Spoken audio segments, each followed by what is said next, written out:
मैं आज आप लोगों को अपनी सच्ची कहानी सुनाने जा रहा हूँ। मैं सिनेमा हॉल में चौकीदार की नौकरी करता था। मेरी उम्र लगभग 25 साल थी। मेरी फैमिली दूसरी शहर में रहती थी और मैं यहाँ से काम करके अपनी फैमिली को पैसे भेज दिया करता था। मैं पढ़ा लिखा भी नहीं था, जिसकी वजह से मुझे कोई अच्छी नौकरी मिल सकती। दिल्ली शहर के सिनेमा हॉल में चौकीदार की नौकरी किया करता था और किराए पर मैंने एक कमरा भी लिया हुआ था। मेरा सारा टाइम ज़्यादातर सिनेमा हॉल में ही गुजरता था। सुबह से लेकर मुझे रात हो जाती थी चौकीदार की नौकरी करते करते। उसके बाद रात को अपने कमरे पर जाकर सो जाता था। दूसरे दिन को मेरा वही रूटीन होता था। आज मैं रोज की तरह अपनी ड्यूटी पर था। शो पूरा हो जाने के बाद मैं वॉशरूम चला गया था। ड्यूटी के टाइम पर मेरा अपना कोई भी पर्सनल काम नहीं हो पाता था। तभी मैं वहां के पार्किंग के साइड से उतरकर गेट की तरफ जा रहा था। तब मुझे किसी के रोने की आवाज़ आने लगी। रोने की आवाज़ सुनकर मैं चौंक गया था। मैंने चारों तरफ देखा, लेकिन मुझे वहां कोई भी नजर नहीं आ रहा था। मैं अपना वहम समझकर कदम आगे को बढ़ाने लगा, मगर थोड़ी ही देर के बाद मुझे फिर से जोर जोर से रोने की आवाज़ आने लगी। अब की बार रोने की आवाज़ तेज हो गई थी और आवाज़ कोने में खड़ी हुई कार की तरफ से आ रही थी। मैं भागता हुआ कार की तरफ गया तो रोने की आवाज़ कार से ही आ रही थी। अंदर झांक कर देखा, मगर मुझे कोई नज़र नहीं आ रहा था। तभी मुझे कार के नीचे से किसी के पैर नजर आए। मैंने कार के नीचे झांक कर देखा तो कार के नीचे कोई लेटा हुआ था। मैंने देखा कि कार के नीचे कोई लड़की छुपी हुई थी। बड़ी सहमी सी हुई नजर आ रही थी। अच्छा हुआ कि मुझे दिखाई दे गई थी, वरना मैं तो उसे ढूंढता ही जाता कि न जाने किसके रोने की आवाज़ आ रही थी। वह लड़की बुरी तरह से रो रही थी और उसके रोने की आवाज़ मेरे कानों में गूंज रही थी। उसे देखकर साफ लग रहा था कि वह बहुत ज़्यादा डरी हुई है। मैंने उससे कहा कि बाहर निकलो। उसने मेरी आवाज़ सुनी तो वह खामोश हो गई और मेरी आवाज़ सुनकर और भी ज़्यादा डर गई थी।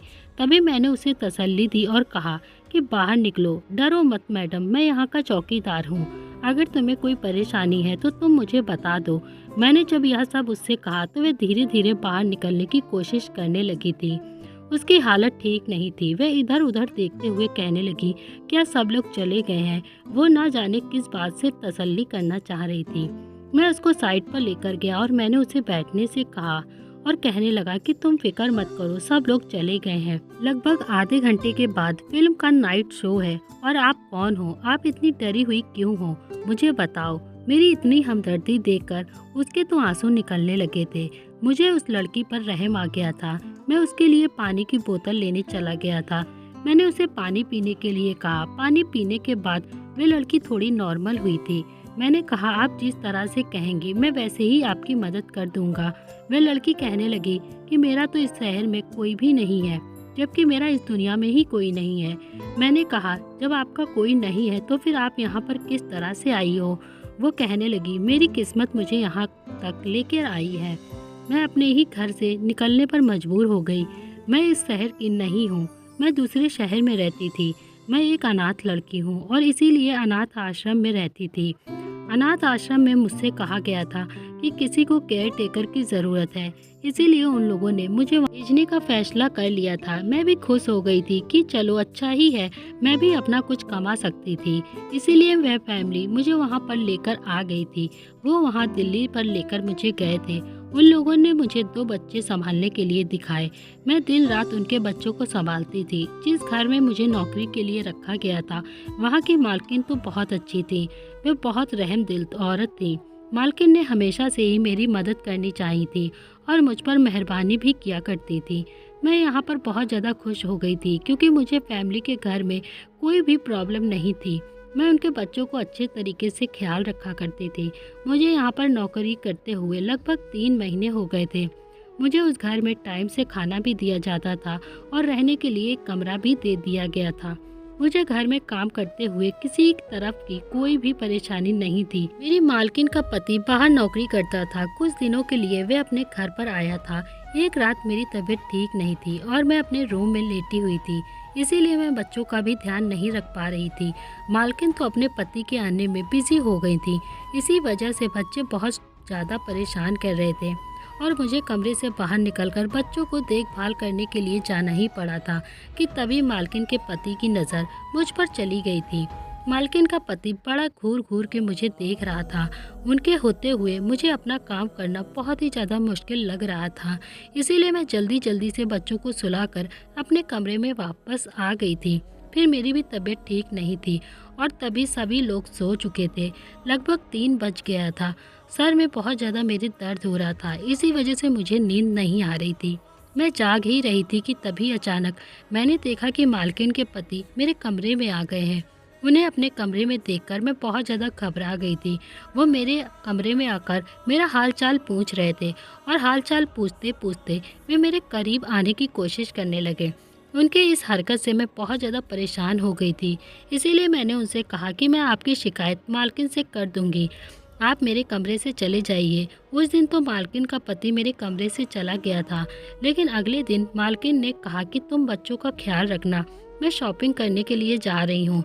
मालकिन तो घर से निकल गई थी, लेकिन घर पर मालिक, बच्चे और मैं थी। मालकिन के घर से निकलने के बाद मालिक ने मेरे करीब आने की फिर से कोशिश की थी। जब मैंने भागना चाहा तो मालिक ने मेरे बालों को पकड़ लिया था और मुझे अपने करीब खींच लिया और मेरे साथ जोर जबरदस्ती करने की कोशिश करने लगे थे। मालिक ने मुझसे कहा कि तुम्हें मेरे बच्चों के साथ साथ मेरा भी ख्याल रखना है। अगर तुमने मना किया तो मैं तुम्हें कहीं भी मुंह दिखाने के काबिल नहीं छोड़ूंगा। फिर से मेरे करीब आने की कोशिश करने लगे थे, लेकिन अब की बार जैसे ही मालिक मेरे करीब आने लगे तो मैं भागकर घर से बाहर निकल गई थी। मालिक ने मेरे पीछे कुछ लोगों को भेज दिया था। जब मैंने अपने पीछे गुंडों को आता हुआ देखा तो मैं भागकर सिनेमा हॉल के अंदर घुस गई थी और कार के नीचे आकर बाद में छुप गई ताकि मुझे वे लोग देख ना सके। वे लोग यहाँ पर मुझे ढूंढने के लिए आए थे, लेकिन मैं उनको कहीं भी नजर नहीं आई थी और इसी वजह से मैं बुरी तरह से रो रही थी। मगर भगवान की कृपा से मुझे उन लोगों ने नहीं देख पाया था। मैं उन लोगों को यहाँ से जाता हुआ देख चुकी थी, क्योंकि वे यहाँ पर मेरी तलाश कर रहे थे। उसके बाद मुझे आपने देख लिया। मैं घबरा गई थी कि कहीं आप भी उनमें से ही तो नहीं हैं, लेकिन जब आपने कहा कि मैं यहाँ तुम्हारी मदद करूँगा और तुम यहाँ के चौकीदार हो, तो मेरी सांस में सांस आ गई थी। वह लड़की इतना बताकर खामोश हो गई थी। उसका हाथ लगातार अपने सिर पर था। ऐसा लग रहा था कि जैसे अभी तक उसकी तबीयत ठीक नहीं है। मैं उसे अपने साथ अपने कमरे पे ले गया। उसका नाम अंजलि था। उसने मुझसे कहा कि क्या तुम मुझसे शादी करोगे? मुझे तुम बहुत पसंद आ गए हो। क्या तुम मुझ पे विश्वास कर सकते हो? मुझे भी अंजलि पे तरस आ गया था और मैंने उससे शादी के लिए हाँ कर दी थी। दूसरे दिन जाकर हम दोनों ने ही शादी कर ली थी और हम साथ रहने लगे थे। अंजलि मेरे लिए खाना बना देती थी और मैं अपनी ड्यूटी चला जाता था और रात में हम दोनों साथ बैठ के बातें करते थे और घूमने भी जाते थे। मगर जब भी मैं अंजलि से अपने साथ खाना खाने के लिए जिद करता तो वह हमेशा कहती थी कि अभी मुझे भूख नहीं है, मैं बाद में खा लूँगी। ना जाने मेरे सो जाने के बाद वह खाना खाती भी थी या नहीं। धीरे धीरे दिन इसी तरह से गुजर रहे थे। हमारी शादी को लगभग 4 महीने गुजर चुके थे, लेकिन अब मैं चाहता था हमारा परिवार भी आगे बढ़े, हमारे भी बच्चे हों। मगर मेरी पत्नी अभी बच्चों के बारे में सोचना नहीं चाहती थी। एक दिन मोबाइल में मुझे एक ऐड दिखाने लगी और कहने लगी कि मैंने आपके बारे में कुछ सोचा है, कुछ ऐसा सोचा है जिससे हमारी ज़िंदगी बदलने वाली है। मैंने बड़ी हैरानी से उसकी तरफ देखा था और कहा, क्या मतलब है तुम्हारा? मैंने कहा, इस ऐड को देखो। अंजलि ने मुझे ऐड दिखाया, मेरी ज़िंदगी बदल जाएगी, और ये बोला। अपने मोबाइल को बंद करके साइड में रख दिया और कहने लगी, अरे नहीं, यह देश में नौकरी का ऐड है। मैं मोबाइल देख रही थी तो यह ऐड आ गया। सोचा कि मैं तुम्हें भी दिखा दूंगी। मैं ऐसे ऐड के बारे में देखती रहती हूँ। आपको पत्नी ऐसी वैसी नहीं मिली है। आपकी पत्नी पढ़ी लिखी है, इसीलिए मोबाइल में छोटी मोटी चीज़ें को पढ़ लेती हूँ। मैं अपनी पत्नी की बातें पर हैरान रह गया था।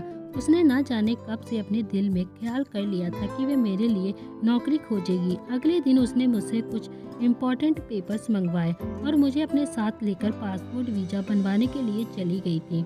मुझे अपनी ड्यूटी पर जाने के लिए देर हो रही थी, इसीलिए मैंने उसकी बात पर भी ज़्यादा ध्यान नहीं दिया था। मुझे लगा कि शायद वह कोई आईडी वगैरह बनवा रही होगी। मैं अपनी पत्नी पर बहुत ज़्यादा भरोसा करता था, इसीलिए उसकी छोटी छोटी इन हरकतों को इग्नोर करने की कोशिश किया करता था। लेकिन फ़िलहाल मुझे इतना पता था कि मेरी पत्नी मुझे दूसरी नौकरी पर लगवाने के लिए जुगाड़ में लगी हुई है। मेरी पत्नी पासपोर्ट ऑफिस से निकली तो बहुत ज़्यादा खुश हो रही थी। पूरे 1 महीने के अंदर अंदर मेरे पासपोर्ट का भी बंदोबस्त हो गया था। भगवान जाने वो किस तरह से यह सब कर रही थी, मगर जो भी हो रहा था मैं इन सब से बहुत ज़्यादा खुश था और सिनेमा हॉल की चौकीदारी की नौकरी छोड़ने का मैंने फैसला भी कर लिया था और अपनी पत्नी के कहने पर हम लंदन की नौकरी करने के लिए तैयार हो गए थे और हम लोग लंदन जाने के लिए तैयारी करने लगे थे। लंदन जैसी जगह में नौकरी मिलना कोई मजाक बात नहीं होती है, लेकिन मेरी पत्नी ने कहा था उसने लंदन के किसी एजेंट से मेरी नौकरी के बारे में बात करी है। मेरे सारे फ्रेंड्स मुझे खुश नसीब समझ रहे थे कि पत्नी भी अच्छी खासी मिल गई है और अब तो नौकरी भी अच्छी मिलने वाली है, तुम्हारी तो सारी ज़िंदगी ही बदलने वाली है। फिलहाल हम लोग लंदन जाने के लिए एयरपोर्ट पर पहुंच चुके थे तो अंजलि का स्टाइल भी बिल्कुल बदल गए थे। उसके जब बाद में हम लंदन पहुंच गए थे तो अंजलि बहुत ज़्यादा कॉन्फिडेंस में आ गई थी। मैं बहुत ज़्यादा कॉन्फिडेंस लग रही थी। मैं मुझे लेकर एक बंगले में आ गई थी। ऐसा लग रहा था जैसे मैं लंदन की हर जगह के बारे में जानती है। उसका कॉन्फिडेंस तो कुछ और ही कह रहा था। मैं तो अंजलि को देखकर बहुत परेशान हो रहा था। उसे लंदन आते ही अपने कपड़े भी चेंज कर लिए थे और लंदन जैसे ही कपड़े पहन लिए थे। उसने मुझसे कहा था कि वह मुझे अपने किसी जानने वाले के बंगले में लेकर जा रही है। मैं जाकर एक तरफ को बैठ गया था और वह किसी कमरे में चली गई थी और कमरे में जाने के बाद मैं बहुत देर के बाद बाहर निकली और अंजलि का इंतज़ार करते करते मुझे नींद आने लगी थी। मैं इसी बंगले के अंदर अंजलि का इंतज़ार करते करते सो गया था। ना तो अंजलि आई थी और ना ही इस बंगले का मालिक आया था। जब मेरी आँख खुली तो मैंने जाकर जब उस कमरे के अंदर देखा तो जिस कमरे में अंजलि गई थी, लेकिन उस कमरे के अंदर तो कोई भी नहीं था, ना अंजलि थी और ना ही कोई और था। मैं यह सब देखकर बहुत ज़्यादा हैरान हो गया था और बाहर निकलकर अंजलि के आने का इंतज़ार करने लगा था, क्योंकि मैं यहाँ लंदन के रास्ते के बारे में भी कुछ नहीं जानता था। मुझे यहाँ के किसी भी चीज़ के बारे में कुछ नहीं पता था। थोड़ी ही देर के बाद मैंने देखा कि अंजलि छोटे छोटे कपड़े पहने हुए थी और वह बंगले के गेट के बाहर आई तो मैं खुश होकर उसके पास गया।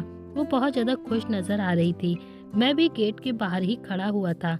मैं उसे देखकर बड़ा हैरान सा हो गया था। मुझे अपनी आंखों पर विश्वास नहीं हो रहा था कि वह यहाँ पर आकर कितनी ज़्यादा चेंज हो गई है। उसको इस तरह के छोटे छोटे कपड़े पहने हुए मुझे देखकर ही शर्म आ रही थी। अंजलि ने कहा कि हम इस बंगले में रहेंगे। यह मेरी एक जानने वाली फ्रेंड का बंगला है। वह इस बंगले से कहीं बाहर गई हुई है, इसीलिए हम इस बंगले में रह सकते हैं। मैं बंगले के अंदर चला गया और नहा धोकर मैं सोने के लिए लेट गया था, क्योंकि रात काफ़ी हो गई थी।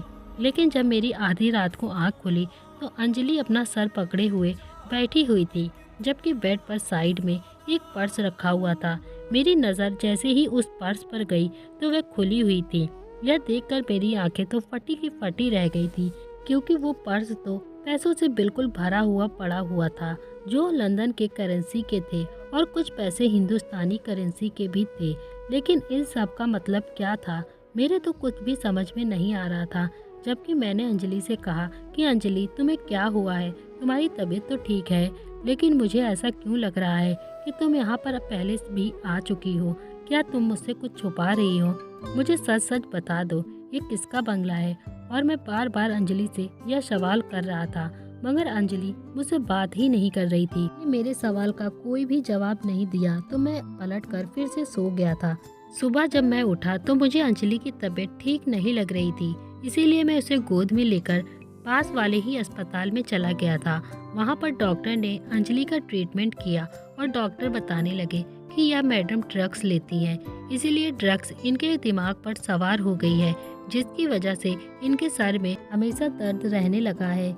जब अंजलि होश में आई तो मैंने उससे सवाल किया कि तुमने मुझसे इतनी बड़ी बात कैसे छुपाई कि तुम ड्रग्स लेती हो। मैं जब अंजलि पर चिल्ला रहा था तो वहाँ पर कुछ डॉक्टर्स मुझे बड़े गौर से देख रहे थे। डॉक्टर ने अंजलि से पूछा कि कोई परेशानी है मैडम आपको, तो आप मुझे बता सकती हैं। तो अंजलि ने डॉक्टर को रोते हुए मेरी तरफ इशारा करते हुए बताया कि यह मेरा पति है और यह अक्सर पागल वाली हरकत करते रहते हैं।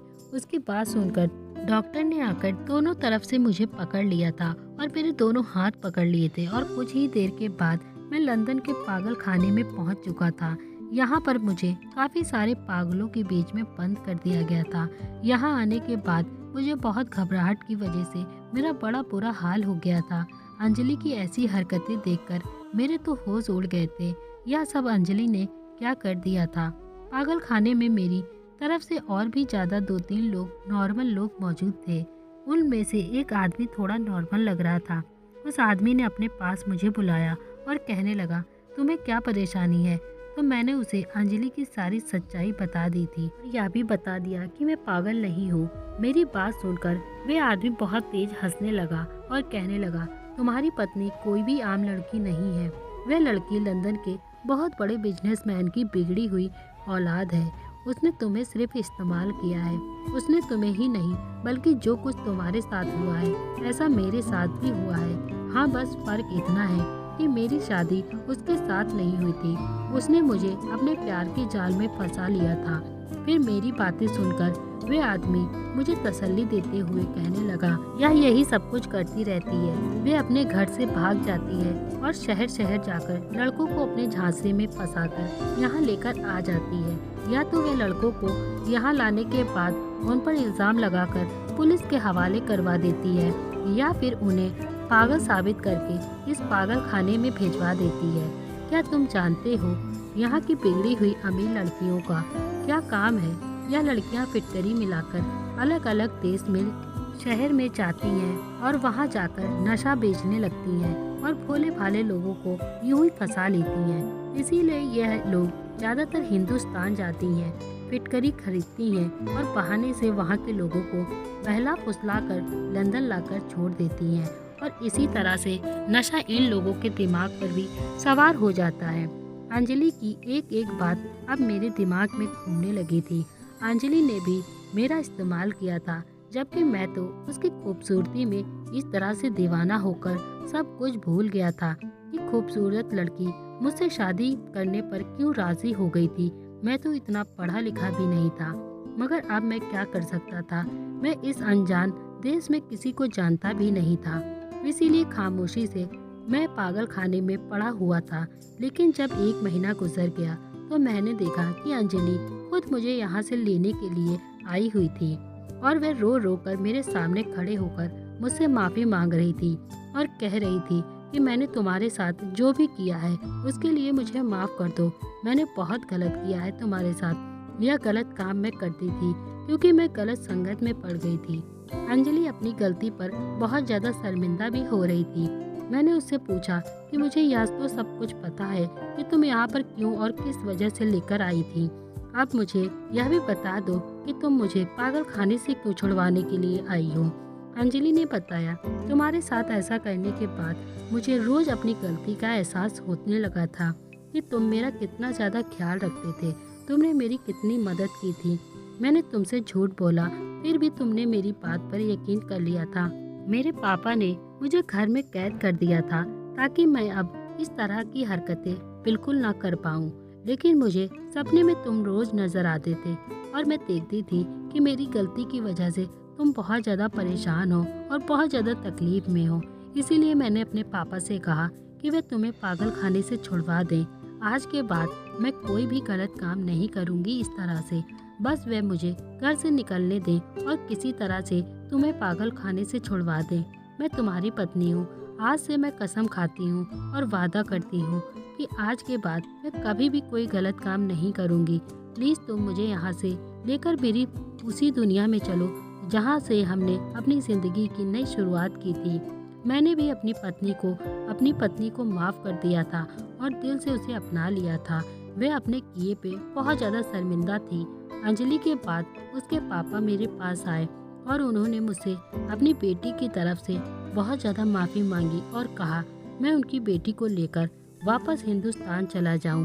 मैं अब दोबारा अपनी बेटी को यह गलत काम करते हुए नहीं देखना चाहता हूं। इसी तरह से हम दोनों फिर से इंडिया वापस आ गए थे और अब साथ में खुशी खुशी रहते हैं और हमारा आज 2 साल का बेटा भी है। तो दोस्तों, उम्मीद करती हूँ हमारी कहानी आपको आज की पसंद आई होगी।